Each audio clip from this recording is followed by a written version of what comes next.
नमस्कार दोस्तों, YouTube के ऑनलाइन प्लेटफॉर्म एजुकेशन क्लासेज के अंदर स्वागत करता हूं। आज अपने एक नए चैप्टर की शुरुआत कर रहे हैं जो राजस्थान की कला एवं संस्कृति यानी इसी चैनल के ऊपर है वो अपना राजस्थान का इतिहास चल रहा है और इसी के साथ साथ हम राजस्थान की कला एवं संस्कृति पढ़ेंगे। और राजस्थान की जो कला एवं संस्कृति के अंतर्गत जितने भी जो चैप्टर आते हैं, जैसे राजस्थान का दुर्ग हो गया, राजस्थान के जो आपके लोक देवता होगी, लोक देवियां होगी, इन सभी के बारे में वो एक एक करके अध्ययन करेंगे। चलिए देखते हैं राजस्थान की कला एवं संस्कृति। बात करेंगे राजस्थान की कला एवं संस्कृति की।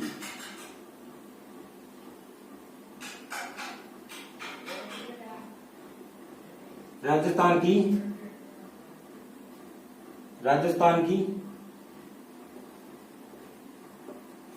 कला एवं संस्कृति। क्लियर है ना? राजस्थान की कला एवं संस्कृति के बारे में पढ़ेंगे। अच्छा, संस्कृति होती क्या है? संस्कृति क्या होती है भाई? अपने राजस्थान के यानी अपनो लोग है और राजस्थान को लोग है, और राजस्थान के अंदर है वो संस्कृति है वो बहुत ही महत्वपूर्ण रखती है। क्योंकि राजस्थान के जैसे अलग अलग क्षेत्र है, जैसे बात करेंगे हम जोधपुर का क्षेत्र, मारवाड़ का क्षेत्र, मारवाड़ का क्षेत्र, और बात करेंगे उदयपुर का जैसे मेवाड़ क्षेत्र हो गया, ढूंढाड़ हो गया, जयपुर जो आसपास का क्षेत्र, यानी जहां पर भी जाएंगे हम अलग अलग हमें संस्कृति मिलती है। यानी पहनावा या फिर खाने की या रीति रिवाज रहने की सभी है वो अलग अलग प्रकार से मिलती है, उन्हीं को संस्कृति कहते हैं। यानी अपना देश कौन सा है? मारो राजस्थान। और मारो राजस्थान में वो संस्कृति है वो बहुत ही अधिक महत्वपूर्ण रखती है, यानी महत्व रखती है संस्कृति। और वही संस्कृति होती है यानी जो पहनावा, खाना, रीति रिवाज, रहने की जो कला है वो किस प्रकार है, वही संस्कृति होती है। अच्छा, इसके अंतर्गत आज हम करेंगे राजस्थान के लोक देवता।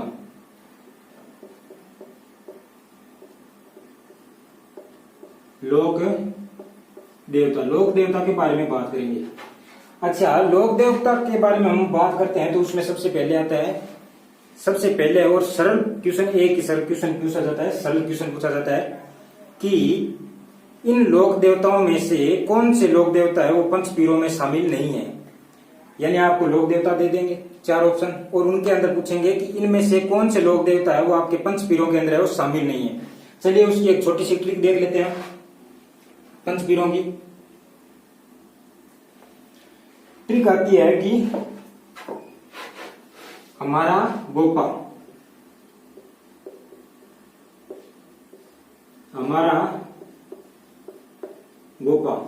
ये वर्ड है वो आपको ध्यान रखना है। यानी आप जो राजस्थान के पंचपीर जैसे बात करते हैं कि हड़बुजी, बाबूजी, हड़बुजी, रामदेव जी, मांगलिया मेहात जी, 500 पीर पधारियो, गोगा जी जहां। चलिए बात करते हैं, जैसे 5 पीर हमारे, तो इस ट्रिक के अंदर है वो हमारे जो 500 पीर है वो शामिल हो जाते हैं। 500 पीर है वो शामिल हो जाते हैं। कौन कौन से देखते हैं।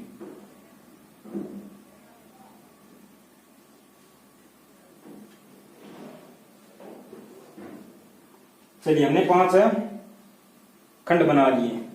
1 मिनट रुकना दोस्तों।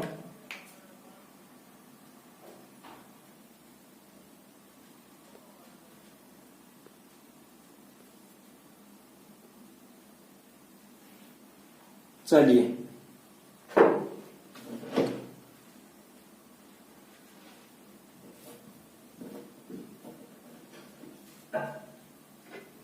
अच्छा, हमने क्या बना लिए?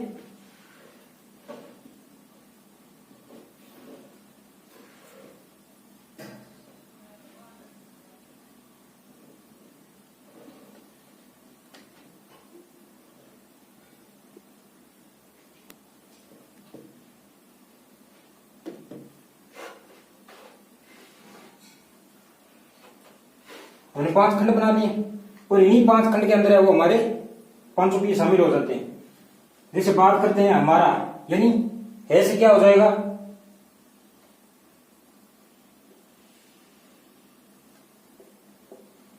हड़बूजी हो जाएगा। अच्छा, मां से क्या हो जाएगा? मांगलिया मेहात जी। कौन से मेहात जी? मांगलिया मेहात जी। रा से क्या हो जाएगा? राम सबीर। रामदेव जी हो जाएंगे आपके रासा। अच्छा, बात करते हैं गो से। तो गो से हमें पता है कौन से नागों के देवता गोगा जी। गोगा जी जहां पधारी है, गोगा जी। और लास्ट हमारा क्या है, पास है, यानी कौन से राठौड़, बाबूजी राठौड़। ये लीजिए बाबूजी राठौड़। ये है हमारे पांचों पीर। अच्छा, पीर क्यों कहते हैं, यानी पीर का मतलब मीन्स क्या होता है, जो समय समय पर जो अपने उत्कृष्ट कार्य किए, या फिर हम मानते हैं कि जो समाज के लिए अच्छे कार्य किए और समाज के लिए या फिर गायों के लिए जिन्होंने बलिदान दिया, वही देवलोक लोक देवता कहलाते हैं। और पंच पीर मतलब है जो मुस्लिम अनुयायी होते हैं या जो मुस्लिम अनुयायी होते हैं, वो जो हमारे देवता लोक देवता है उन्हें क्या कहते हैं, पीर मानते हैं। और इन्हीं के लिए जो ये हमारे पांच जो पीर है वो लोक देवता है, वो पांच पीर के नाम से, पंच पीर के नाम से जाने जाते हैं। चलिए बात करते हैं, एक एक लोक देवता की बात करेंगे हम।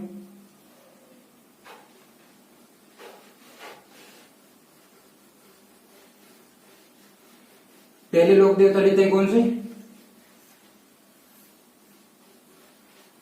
बाबूजी, ऊंटों के लोक देवता, यानी जिन्हें क्या कहते हैं, ऊंट लाने का श्रेय माना जाता है ना। राजस्थान के अंदर ऊंट लाने का श्रेय है वो बाबूजी को माना जाता है। हमारा टॉपिक है लोक देवता। कौन से देवता भाई, लोक देवता। हमारा टॉपिक क्या है, लोक देवता। और इन्हीं के अंदर हम बात करेंगे आज से पहले लोक देवता, जो कौन से, बाबूजी की, बाबूजी की बात करने वाले हैं, ठीक है ना। चलिए देखते हैं बाबूजी को।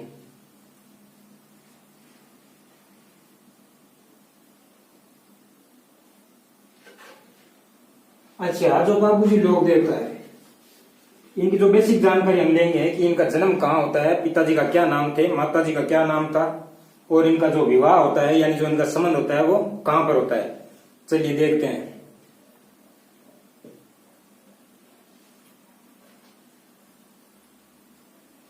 अच्छा, बात करते हैं कि मारवाड़ के शासक थे, कहां के, बाबूजी, यहां लगा देते हैं बाबूजी राठौड़ है, ठीक है ना, क्लियर है। बाबूजी है वो आपके राठौड़ है। अच्छा, आपके मारवाड़ के एक शासक आते हैं जिनका क्या नाम आता है, मारवाड़ के शासक आते हैं जिनका नाम आता है दुहड़ जी।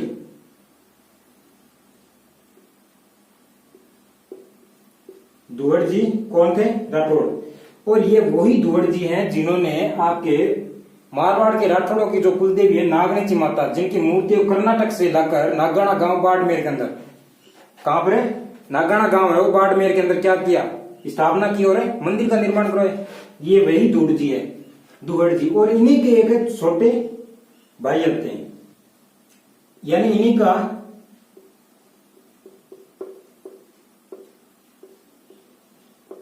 छोटे भाई आते हैं जिन्हें क्या नाम है जिनका, धुंधल जी, आपके धुंधल जी। और इन्हीं धुंधल जी का पुत्र कौन है, बाबूजी। यानी इन्हीं जो धुंधल जी है, धुंधल जी का पुत्र, यानी धुंधल जी किन के भाई थे, आपके धुंधल जी है वो दुहड़ जी के भाई थे। और धुंधल जी के जो पुत्र का नाम है वो क्या है, बाबूजी राठौड़। अच्छा, यहां हम लिख सकते हैं कि जो बाबूजी राठौड़ है वो अनुयायी किनके थे, यानी ये राठौड़ वंश से बिलोंग करते थे। और राठौड़ वंश के संस्थापक आपके माने जाते हैं कौन, राव सिंह,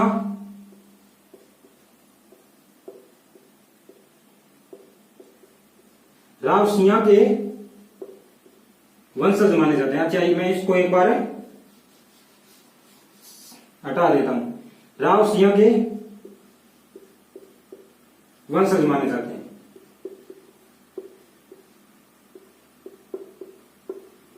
राव सिंह के वंशज माने जाते हैं। अच्छा, इनके अवतार की बात करें तो ये किसके अवतार माने जाते हैं, जो बाबूजी है वो आपके लक्ष्मण के अवतार माने जाते हैं। लक्ष्मण जी के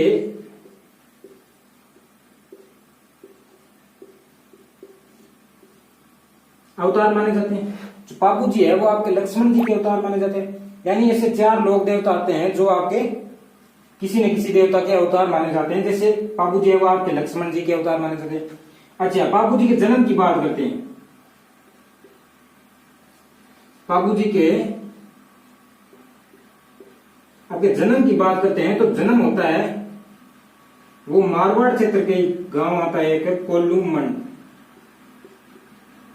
कौन सा गांव है भाई? कोल्लूमंड। जो कहां पड़ता है आगे? जोधपुर के अंदर पड़ता है। यानी कोल्लूमंड के जोधपुर के अंदर कब होता है? 1239 के अंदर है वो बाबू जी का जन्म होता है। कहां पर? कोल्लूमंड के जोधपुर के अंदर। यानी कोल्लूमंड है कहां पर है? जोधपुर के अंदर है। 1239 के अंदर है बाबू जी का जन्म होता है। अच्छा, पिता का क्या नाम था? अभी मैंने बताया।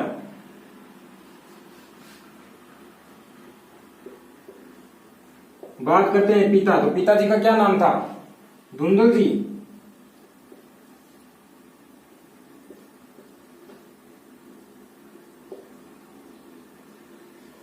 धुंधल जी राठौड़ थे पिताजी का नाम। अच्छा, माता जी का नाम? तो दोस्तों बात करते हैं माता जी का नाम। यानी बाबू जी के माता जी का नाम आता है आपके कमल दे। कौन सी दे भाई? कमल दे।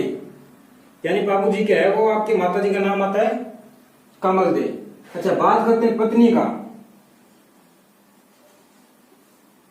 यहां आपके कमला दे, ठीक है, कमला दे। पत्नी की बात करते हैं तो पत्नी का नाम आता है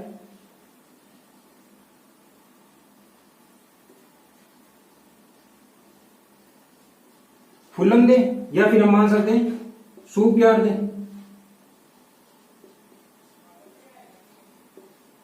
सुप्यार दे। जो पत्नी का नाम है वो आपके फूलन दे या फिर सुप्यार दे। और ये किन की पुत्री थी? आपके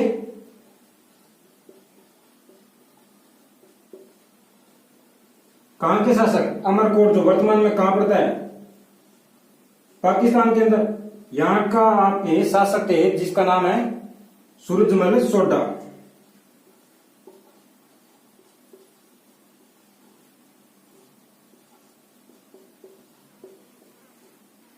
सूरजमल है वो सोडा की क्या थी? पत्नी थी। यानी सूरजमल है वो सोडा की आपके पत्नी थी। सूरजमल सोडा की क्या थी? पत्नी थी सूरजमल सोडा की। चलिए बात करते हैं आगे। बात करते हैं आपके आगे। अच्छा, चलिए देखते हैं। यानी जो कोल्लूमंड गांव है वो इसी कोल्लूमंड में कौन रहते थे? बाबू जी। और इसी कोल्लूमंड के अंदर है वो आपके एक चारनी रहती थी, देवल चारनी, जिसका नाम था आपके कौन सी चारनी? देवल चारनी। और इस देवल चारनी के पास है वो एक अति सुंदर, कितनी सुंदर, अति सुंदर क्या रहती थी? एक अति सुंदर है वो आपके इनके पास है घोड़ी थी, जिसका नाम था, क्या नाम था भाई? केसर कालमी। केसर कालमी। यानी इनके पास है वो अति सुंदर केसर कालमी घोड़ी थी। और इसी घोड़ी के कारण है वो बाबूजी अपने प्राण है वो न्योछावर करते हैं। यानी बाबूजी का ही बहनोई था जिंदराव खिंची, जिनके मध्य बाबूजी और जिंदराव खिंची के मध्य क्या होता है? एक घमासान युद्ध होता है, जिनके कारण है वो बाबूजी ने अपने प्राण न्योछावर किए थे। अच्छा, केसर कालमी घोड़ी की यहां जैसे हम बात करें कि नागौर परगने का कौन था शासक? था जिंदराव खिंची। जायल। अच्छा, जायल कहां पड़ता है भाई? नागौर में पड़ता है। और यहां का जिंदराव खिंची था।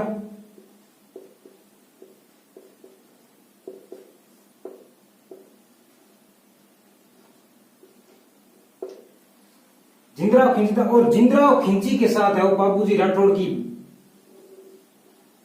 बहन का विवाह कर देते हैं। यानी बाबूजी राठौड़ की जो बहन थी उसका विवाह जिंदराव खिंची के साथ करते हैं। यानी हम लिख सकते हैं बहन का विवाह।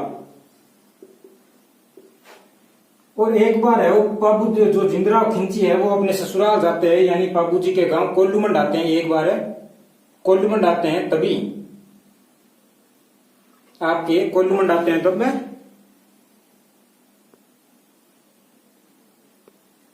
अच्छा कोल्लू मंडाते हैं तभी इनकी नजर है वो चली जाती है किस पर है, केसर काल में घोड़ी के ऊपर। और ये केसर काल में घोड़ी है वो सुंदर थी, इसीलिए इनकी नजर चली जाती है केसर काल में घोड़ी के ऊपर। और इन्होंने केसर काल में घोड़ी को देवल चारनी से कई बार मांगा, लेकिन देवल चारनी है वो इन्हें केसर काल में घोड़ी देने से क्या कर देते हैं, इनकार कर देते हैं।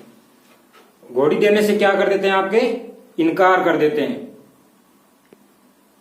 अच्छा इनकार है कर देते हैं। चलिए बात करते हैं आपके, चलिए घोड़ी देने से इनकार कर देते हैं, लेकिन बात आती है बाबू जी के विवाह की। बाबू जी का विवाह कहां होता है, अमरकोट में होता है। यानी मान सकते हैं बाबू जी का विवाह अमरकोट, जो वर्तमान में कहां पड़ता है भाई, पाकिस्तान के अंदर पड़ता है अमरकोट। और बाबू जी के विवाह की तारीख है वो पक्की हो जाती है, यानी बाबू जी के ब्याह की तारीख है डन हो जाए। और ब्याह की तारीख डन हो जाए तो अब के बाद ही यानी बरात लेके जाना। अब बरात लेकर किस प्रकार से जाएंगे, या तो फॉर्चूनर लेकर जाएंगे और या हम मान सकते हैं कि घोड़ी वगैरह लेकर जाएंगे, इसी से जाते हैं बरात। अच्छा उस समय फॉर्चूनर तो थी नहीं, तो फिर घोड़ी से जाते हैं। लेकिन घोड़ी यही है देवल चारने वाली सुंदर घोड़ी बरात में ले जाने लायक, यही घोड़ी थी। इसी घोड़ी को लेकर देव आपके बाबू जी है वो बरात लेकर जाते हैं, लेकिन इसमें एक शर्त होती है, क्योंकि जो जिंदराव खिंची था, जिंदराव खिंची की नजर किस पर थी, इस घोड़ी पर थी। अब भाई देवल चारनी है वो घोड़ी देने से इनकार कर दिया, तो यानी जिंदराव खिंची को गुस्सा तो आ गया। गुस्सा इस प्रकार आ गया कि देवल चारनी के द्वारा जिंदराव खिंची को तो मना कर दिया गया, लेकिन बाबूजी यानी जिंदराव खिंची के जो साड़ा बाबू थे उनको घोड़ी है वो दे दी, जिसके कारण है वो जिंदराव खिंची क्या हो जाते हैं, नाराज हो जाते हैं। अब भाई बाबूजी जैसे ही घोड़ी लेकर बरात के लिए रवाना हुए, तभी देवल चारनी ने एक शर्त बोली कि आप घोड़ी तो भले ले जा सकते हो, लेकिन क्या होगा, मेरी वो रक्षा करनी होगी। किससे, जो जिंदराव खिंची है उससे मेरी रक्षा करनी होगी। अच्छा रक्षा क्यों करनी होगी, क्योंकि भाई मैंने घोड़ी है वो आपको दे दी, तो घोड़ी आपके देने के कारण है जो जिंदराव खिंची की आंख है वो होगी मेरे ऊपर, यानी जिंदराव खिंची है वो मेरी गायों को चुराएगा, इसके कारण मेरे को मेरी है वो रक्षा करनी होगी। लेकिन बापू जी बोलते हैं ठीक है रक्षा तो मैं कर दूंगा, लेकिन मेरे को पता किस प्रकार से चलेगा, यानी मेरे को पता कैसे चलेगा कि आपकी गाय है वो या फिर आप है संकट में हो। तभी देवल चारनी बोलती है जो मेरी ये केसर काल में घोड़ी है ना, इतनी तो समझदार है कि मेरी केसर काल में जो घोड़ी है वो इतनी समझदार है कि ये संकट यानी मेरे ऊपर संकट आने पर क्या होगी, ये ही नहीं आएगी। और तभी आप समझ आना कि मेरे ऊपर क्या है, संकट है, यानी मेरी गाय वगैरह का चुराने लोग आ गए। चलिए अब जैसे ही बाबू जी है वो केसर काल में घोड़ी के ऊपर बैठे और चल दिए अमरकोट बरात लेकर, अमरकोट है वो बरात लेकर चल दिए। अच्छा रिबन वगैरह कट गया, सभी हो गया, जो फेरों का टाइम हुआ 2 बजे का मुहूर्त था, या फिर सुबह का मान सकते हैं, सुबह का मुहूर्त था। अच्छा जैसे ही ये आपके हवन कुंड वो जो क्या बोलते हैं उसको अग्नि वाला, अब जैसे ही बाबू जी के फेरे चल रहे थे, और फेरे कितने 3 फेरे कंप्लीट हो गए और चौथा फेरा कंप्लीट होने ही वाला था, तभी क्या है कि घोड़ी ही नहीं आती है, और जिससे बाबू जी क्या समझ जाते हैं कि किसी न किसी प्रकार का संकट आया है, देवल चारनी के ऊपर किसी न किसी प्रकार का संकट आया है। और बाबू जी यानी जो 4 फेरे यानी लगभग 4 फेरे कंप्लीट होने ही वाले थे, और बाबू जी यहाँ से फेरों के बीच से चले जाते हैं, और कहां पर, अपने जिंदराव खिंची से युद्ध करने के लिए। वो स्थान कौन सा है, देंचू जो कहां पड़ता है, आपके बाबू जी जोधपुर, जो देंचू गांव है जोधपुर के अंदर पड़ता है, वहां पर है जिंदराव खिंची यानी अपने बहनों से युद्ध करने के लिए चले जाते हैं, क्योंकि जिंदराव खिंची के द्वारा है वो देवल चारनी की क्या है, गाय चुरा ली गई थी, देवल चारनी की गाय चुरा ली गई थी, जिसके कारण बाबू जी क्या है कि जो चौथा फेरा कंप्लीट होने ही वाला था, यानी 3.5 फेरे लिए और चल दिए देवचू गांव की ओर। और यहाँ पर है वो घमासान दोनों के मध्य यानी साड़ा बाबू और बेनोई के मध्य युद्ध होता है, जिसमें क्या होते हैं बाबूजी आपके वीर गति को प्राप्त हो जाते हैं, यानी गायों की रक्षा करते हुए वीर गति को क्या हो जाते हैं,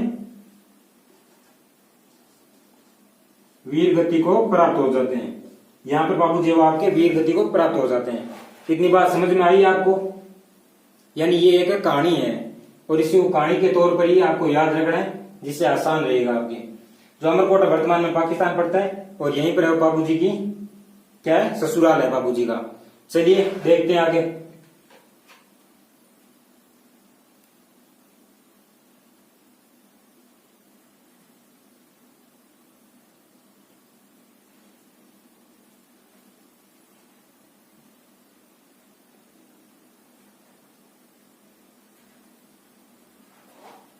चलिए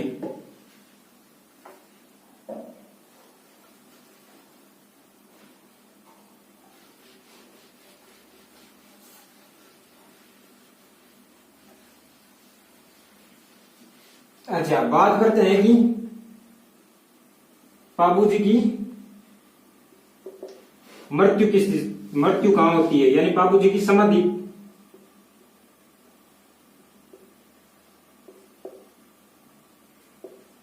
मृत्यु कहां पर होती है। बाबूजी की मृत्यु हमें पता है क्या, कहां, देंचू जोधपुर के अंदर। देंचू गांव है जोधपुर के अंदर बाबूजी की मृत्यु होती है। और यहीं पर क्या बनी हुई है,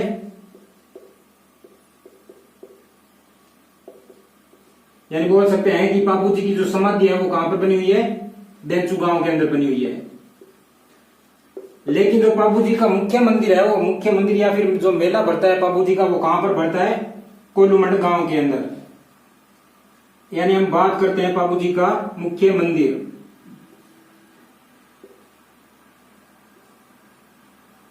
बाबूजी का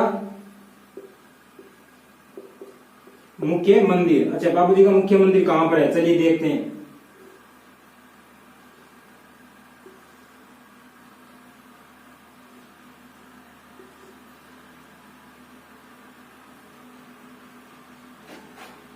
आपके कोलूमंड गांव के अंदर है। इस प्रकार का बाबूजी का मंदिर बना हुआ है।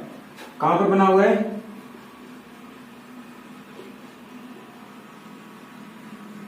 कोल्लूमंड। और कोल्लूमंड कहां पर पड़ता है, जोधपुर के अंदर। यानी कोल्लूमंड जोधपुर के अंदर है वो बाबूजी का क्या बना हुआ है, मुख्य मंदिर बना हुआ है बाबूजी का। और यहीं पर आपके क्या है, बाबूजी की जो मूर्ति है वो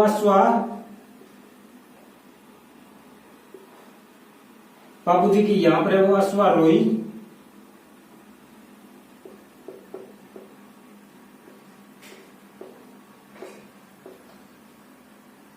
क्या बनी हुई है, प्रतिमा बनी हुई है।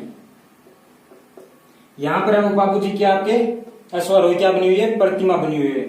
और यहीं पर हम बात करें कि बाबूजी की है वो, यानी घोड़े ऊपर या घोड़ी ऊपर बैठे बाईं ओर झुकी हुई पाग और हाथ में भाला लिए हुए यहां एक प्रतिमा मिलती है, बाईं ओर झुकी हुई पाग।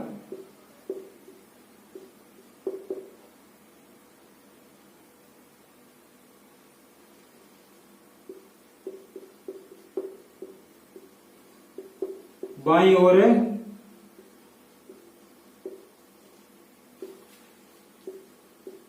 झुकी हुई पाग।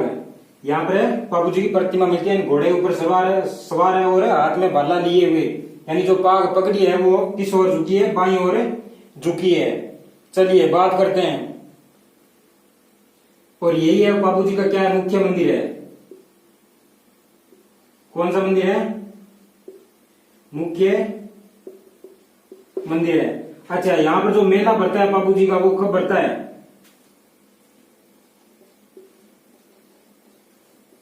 यहां पर है वो आपके बाबूजी का क्या भरता है, मेला भरता है जो चैत्र अमावस्या के दिन। कब भरता है भाई, यहां पर बाबूजी का मेला भरता है चैत्र अमावस्या के दिन। अच्छा, बापू जी का राजस्थान के अंदर एक अन्य मंदिर भी है, ध्यान रखना कि बापू जी का राजस्थान के अंदर है वो एक अन्य मंदिर भी है, लेकिन कहां पर है वो अन्य मंदिर? आहेड़ उदयपुर के अंदर।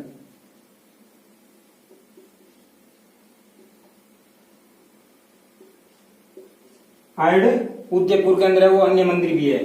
चलिए ये आप स्क्रीनशॉट ले लीजिए इसका।